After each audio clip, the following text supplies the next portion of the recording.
E do ponto de vista econômico, Jorge Andrade e ideologia neoliberal é criticado em várias paragens e a África está apontada como uma das maiores vítimas dessa ideologia.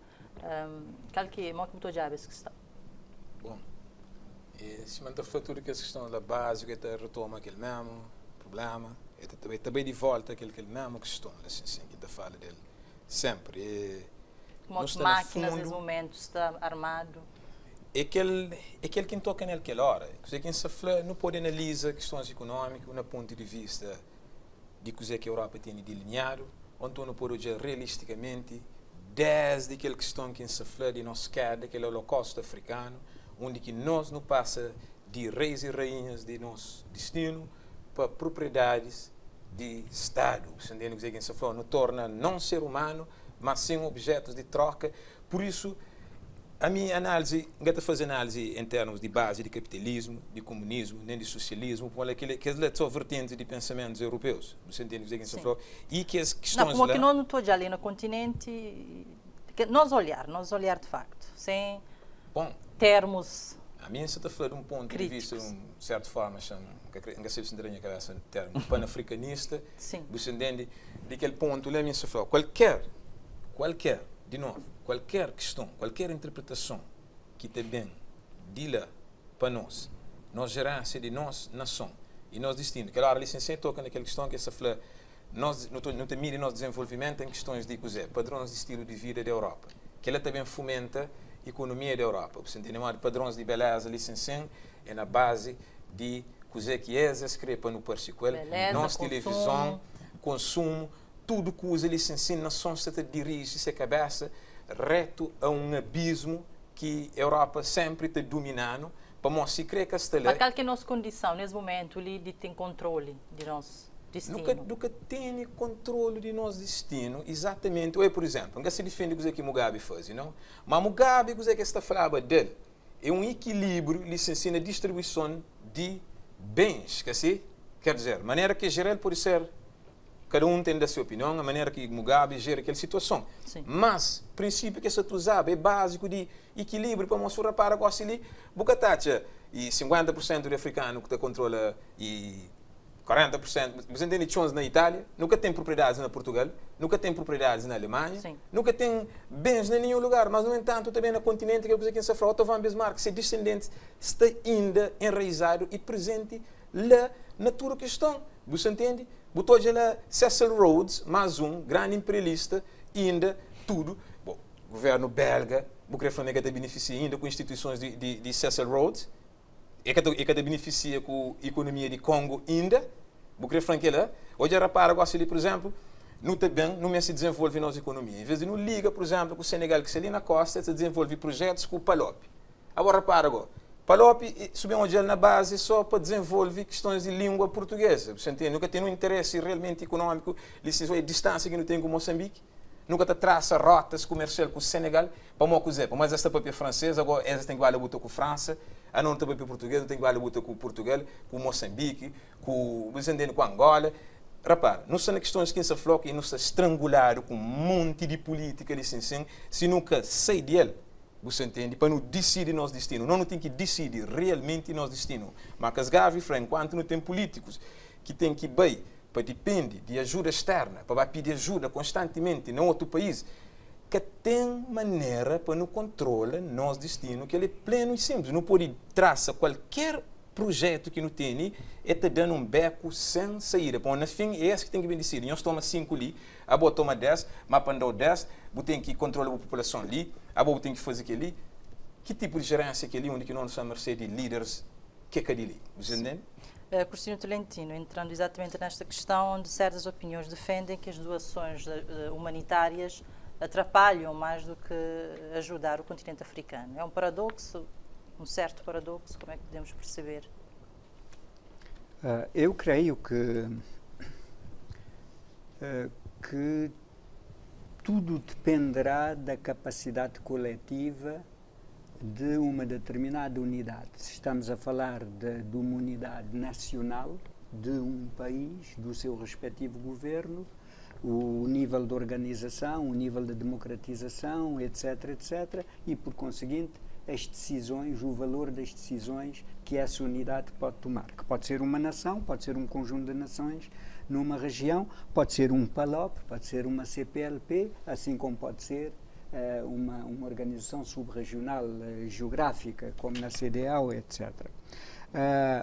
Portanto, a importância desestruturante que um sistema de donativos ou de ajuda humanitária, porque a ajuda humanitária é preciso ver que ela, do ponto de vista ético, do ponto de vista moral, é imbatível. Quer dizer, nós não podemos condenar uma ajuda destinada a salvar vidas. Portanto, é humanitária, é individualizada, é para ajudar alguém que está em situação difícil ou uma situação criada pelos seres humanos, por exemplo, pela guerra, ou uma situação, uma catástrofe natural.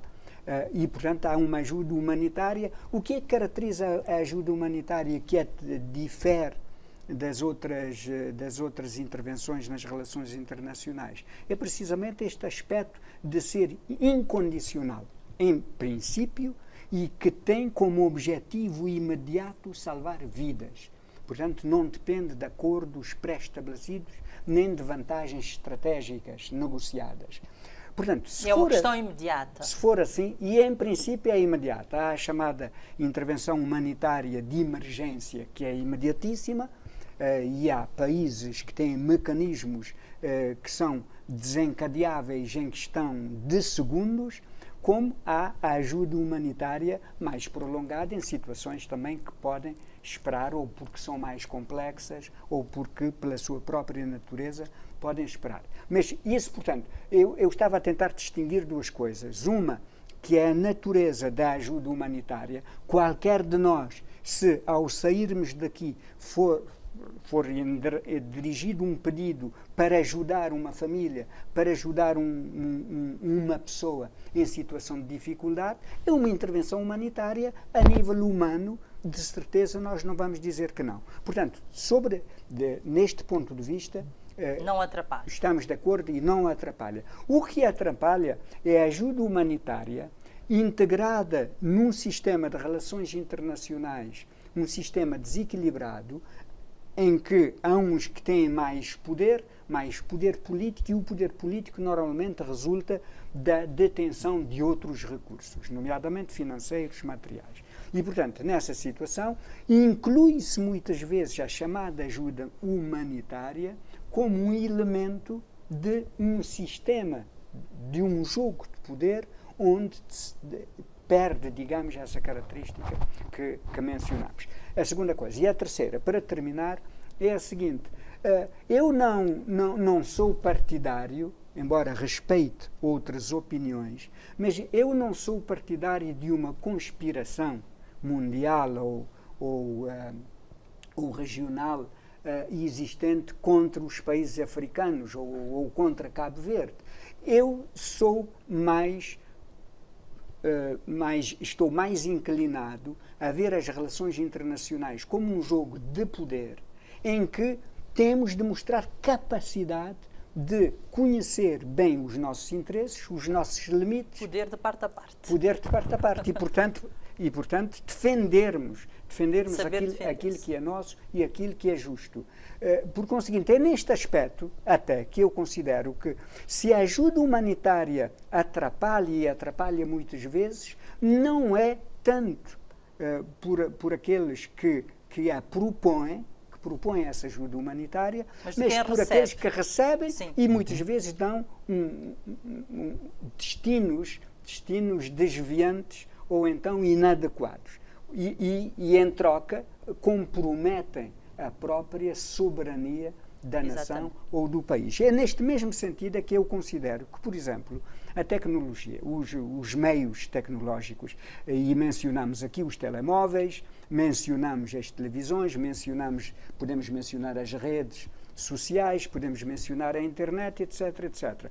É verdade que o contributo da África, embora seja mais do que aquela de que falamos normalmente ou ouvimos falar, mas ainda não é muito relevante.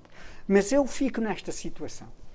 Como é que vamos ser mais pertinentes, como é que vamos ser mais relevantes? É abstendo-nos de utilizar, de ter acesso a esses meios, ou é tendo acesso a esses meios, utilizando-os de maneira previsível e de maneira imprevisível, de forma a influenciar a sociedade? Por exemplo, é fazer os caminhos até chegar ao acesso lá, a esses até meios. chegar lá. É disso que ele falava. O acesso, não é ter e depois descurar-se de necessidades básicas. Fazer o caminho, outras. ter acesso e depois utilizar para transformação positiva, conforme o equilíbrio de forças das sociedades. Se nós formos ver o que se passa em África, muito do bom que se passa em África também. Por exemplo, a chamada primavera não é um termo que eu utilizo normalmente, porque as mudanças sociais ou as revoluções não têm nada a ver com as estações do ano. Mas, bom, digamos assim, o que se passou em Marrocos, no Egito, na Tunísia e na Líbia, etc., há algumas coisas que consideramos que foram boas, muitas outras não, seguramente, mas, em parte, resultou da elevação do nível de educação da juventude e do acesso dessa juventude aos meios tecnológicos que utilizam para aqueles fins sociais que consideram positivos. Exato. Podem até não ser. É um fim interessante do que falávamos aqui das novas tecnologias. António Batista, eu sublinhei aqui uma fala, entre aspas, do Fundo Monetário Internacional, onde diz que só um governo forte e com planos de desenvolvimento é capaz de tirar sua população da miséria. O que temos em África é uma crise de boa governação, em suma? Seria isso? E concordo. Realmente precisamos de um governo forte. O governo tem que garantir as instituições. O governo é quem vai garantir que as normas e regras do funcionamento da sociedade vão ser cumpridas e ele vai fiscalizar isso e permitir que isso realmente possa cumprir o seu papel. Então, sem a existência de um governo forte que possa moldar, que possa criar essas instituições, e lembrando que as instituições são os mecanismos que vai moldar o comportamento dos indivíduos na sociedade. Então, isso é muito relevante. E o que eu queria citar anteriormente, eu espero que o Corsino não quis achar que eu sou contra as tecnologias, eu não quis falar isso, eu espero que não seja isso que ele tentou indicar, porque tudo depende, mesmo a questão da doação. Eu não concordo que a doação seja algo que possa permitir a permanência da pobreza se justifica com isso. Pior ainda se fosse um empréstimo. O que determina é o que fizemos com esse recurso. Esse que é o determinante. Não a forma como que ele chegou. Se é um empréstimo, se é um donativo, ou se é um fundo perdido, seja o que for. O que vai determinar é o que é que nós fizemos com esse dinheiro. Isso que é o determinante. Porque se o donativo estimula a corrupção, mais grave ainda se esse corrupto utilizou o dinheiro de um empréstimo, que todos nós vamos ter que pagar. Então, acredito que o governo forte realmente é o aspecto fundamental. Ainda, infelizmente, na África, nós temos verificado estados praticamente falhados, ditos falhados, em que o Estado não consegue garantir o mínimo do Estado de Direito. Nós, infelizmente, na África não temos muitos exemplos do Estado de Direito na sua plenitude. Infelizmente, vivemos num estado de barbárie, num estado onde que reina a anomia social, em que o mal, e realmente o estado de barbárie é um retrocesso ao estado da natureza, né? É um retrocesso para o estado de natureza, que é o estado inicial, onde que não existem regras, onde que é uma situação de que todo mundo faz o que quiser. É o estado de liberdade total. Infelizmente, nós não vivemos nesse estado. Esse estado não traz prosperidade. Somente quando o Estado forte consegue garantir os direitos, né? Os direitos e temos que entender isso muito bem, porque quando falamos do Estado de Direito, significa que é um Estado onde que reina as leis, as regras. E leis e regras limitam a liberdade. Porque no estado de natureza temos liberdade total. Que é Eu como vou lançar esta questão ao Jorge Andrade. Exatamente. O Estado é forte e é o Estado que consegue garantir a eficácia das leis, das normas, das regras que regulam o comportamento na sociedade.